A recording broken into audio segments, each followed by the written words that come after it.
Hello and welcome, my name is Alex and this is a review of Gameweek 10 and my transfer plans for Gameweek 11. I'm going to be using my bench boost, almost 100% set on that.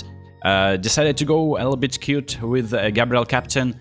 Haaland somehow obviously outscores him, and the only week where I decided to go a little bit differential, I got punished by just 1 point with captaincy, so it's not that big of a deal, but the score is 83 points. It is a 34% rank rise, great to get back to green, and I'm ranked at 130,000. At some point during the game week, my rank was within 100,000.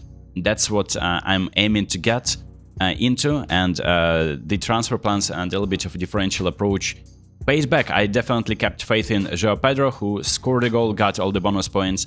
My transfer Minter delivered, that's 9 points. And it's just Gordon that just stinking up the pitch, and he is also allegedly injured now. He won't be able to play. I need to get rid of him instantly. My defense delivered: Gabriel with 12, captaincy 24, Timber has 6 and Munoz 6. Petrovic, of course, that's the only goalkeeper I could field. I didn't expect Dubravka to pick up any points. They scored the same amount.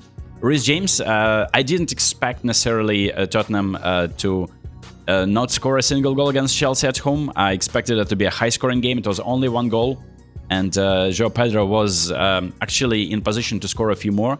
And now that they have Burnley and Wolves, I'm really happy to have triple Chelsea, and with bench boost and maybe with some additional transfers, I will probably be starting Reece James now that he's picking up some form, of course, keeping a clean sheet, and he has the set pieces as well. Now Enzo is sharing a few. He is on penalties. Allegedly, he didn't score. He was a very attacking, had a very attacking mindset in that game. Only 2 points, unfortunately, but I'm really happy with the team.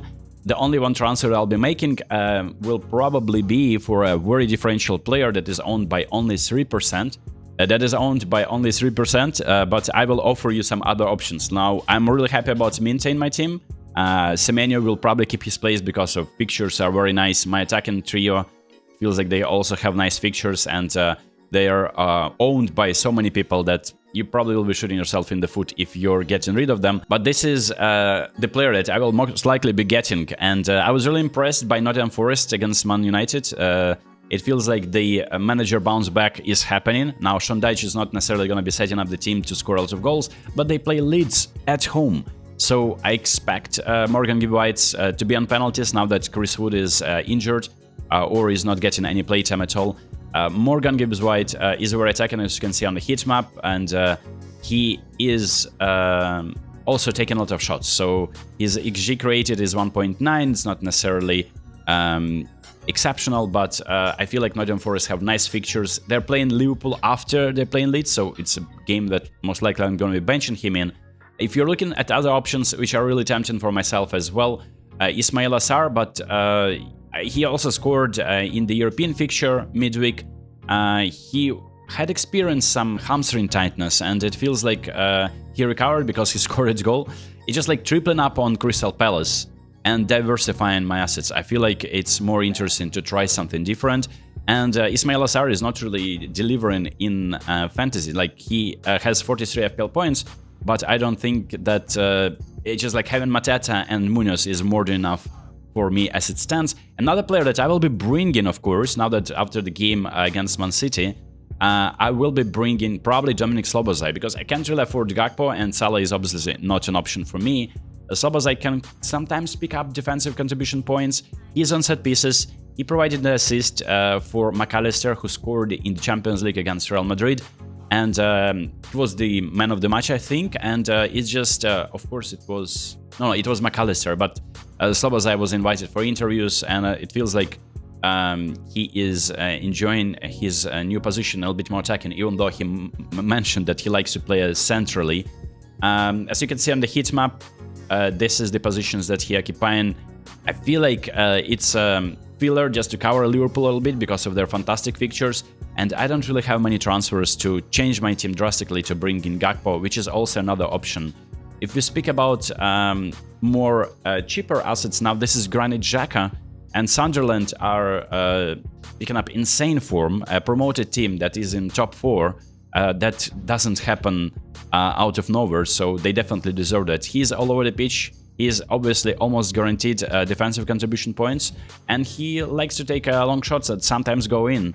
And he's on some of the set pieces. Another player that I'm really gonna be missing, and I'm most likely not gonna be picking up, Mbeumo. Look how attacking he is. He's taking corners as well.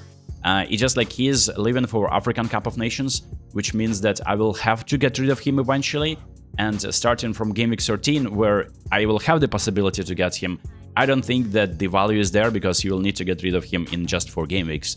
But the fixtures are there for Man United, and if you're looking for a player to get, like, that's what you can see here on the thumbnails of content creators. I feel like it's not like it's a bait, but I would rather go a little bit more differential, and given the fixtures that Nottingham Forest have, I want a punt on Morgan Gibbs-White. So this is how my team will be looking like with the bench boost active. Gabriel, Timber, Munoz, and Reece James. They all have fantastic fixtures. It feels like Arsenal. I'm not going to be captaining Gabriel. This is just a placeholder.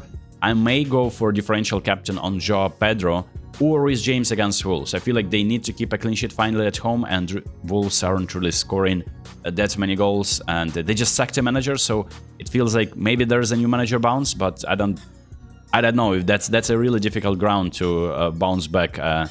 And Stamford Bridge, that is, of course. Ansa, Morgan Gibbs-White, and Minte are my midfielders, and in my attack it is Mateta, João Pedro, and Haaland.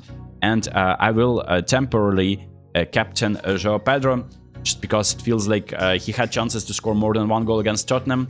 And yeah, against Wolves, it's either Reece James or João Pedro. I will think about that decision. I'll obviously will be posting my team on my Twitter before the deadline. And my bench boost consists of Dubravka against West Ham, which he can pick up at least some save points. I feel like they will be conceding, of course. Semenyo and Senesi, a pair of Bournemouth assets against Aston Villa. Now, Aston Villa just played a midweek fixture. They played pretty much their starting 11.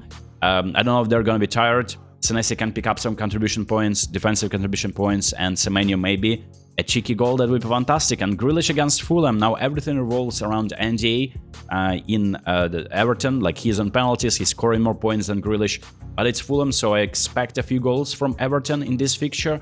And this will be finally a sigh of relief, just because I can get rid of that chip that you can see how much value I have on my bench, and I will be trying to chip off that value by getting some cheaper assets. So it's going to be Szoboszlai, Xhaka in my midfield, and then I'll be probably keeping a trio of attackers, Mateta, João Pedro, and Haaland for the foreseeable. Now Chelsea will have a little bit more challenging fixtures next, so I could obviously get rid of João Pedro after they play Wolves and Burnley. So that's my team. I hope you enjoyed this video. I hope it was helpful. If you're following along my journey, I want to get to 100k before Christmas, of course, and solidify my position there. If you're enjoying these videos, if you want to follow along, please subscribe, drop a like, and I'll see you next time. Peace.